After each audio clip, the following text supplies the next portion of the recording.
Ich kann nicht unterscheiden, Steven. ob ich wach bin oder träume. Das muss schwierig für dich sein. Die Stimmen in deinem Kopf. Halt's Maul! Du trägst Chaos in dir.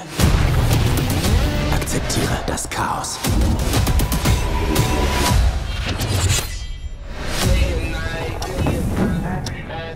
Hi, Andrew. This is Bianca from Spinatmädchen.com from Germany. Great to meet you and to talk about Moon Knight.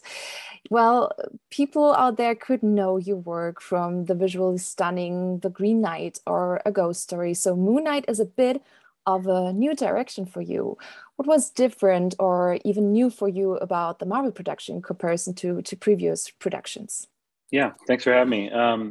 I think the biggest thing was just the scale of the project and dealing with such immensely large sets, big action sequences, and the movies I've done to date have been really visually interesting, but they're pretty small independent films, and so managing a crew that's this large and dealing with a lot of different technical challenges per episode was a real challenge, but it was also a great joy. And I had incredible support from our Hungarian crew and also from all the American key crew.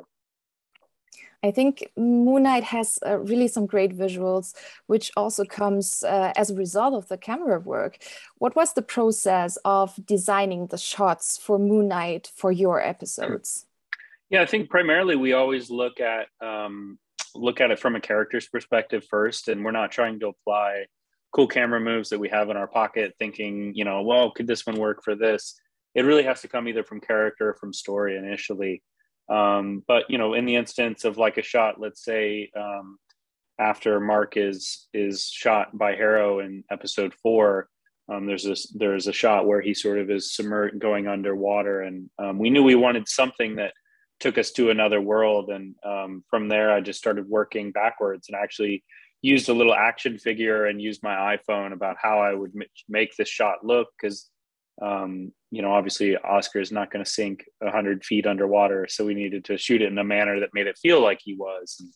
And, so you kind of look at where there are little places for you to add something interesting or add a visual flourish and then build out from there. Great. So there were so many scenes in episode 4 that gave me absolute Indiana Jones vibes, especially the one in which Layla tries to cross the abyss. Did you had some inspirations or did you even make some references to other movies from the genre when you shot the episode? Yes. Yeah. We looked at a lot of different stuff, all kinds of things where people are going through tombs or, of course, Indiana Jones, and a lot of things like Indiana Jones are so baked into your mind, you don't even have to revisit them. But it was good to revisit just to see how the light looked, or, I even looked at the new Tomb Raider to see kind of what they were looking like. And I also just looked at a lot of like cave diving documentaries and like spelunking things and nature documentaries. Like Planet Earth has a great episode about cave systems. And, I was trying to look at like, what would the light look like however many feet down we are, if there's only a very small hole somewhere with some daylight getting in. It was fun to just draw inspiration from those. My main reference was a photograph from somebody who had shot inside of a really large cave system in North America. Mm-hmm. You already said that challenge. Was there a scene in Moon Knight where you got a bit nervous because of the challenging staging? The end of episode 2 where Oscar is talking to himself in the pyramidal structure, and he's in sort of an open air theater.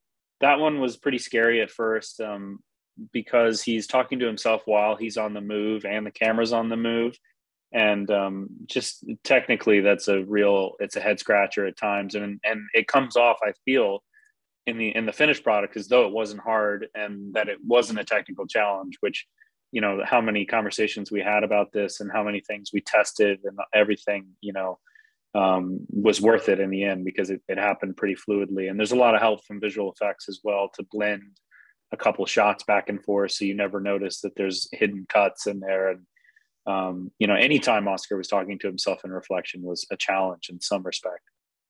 Okay, great. Thank you so much for your time, and I wish you all the best for your upcoming projects. Thank you. Thank you. Cheers. Cheers. Bye.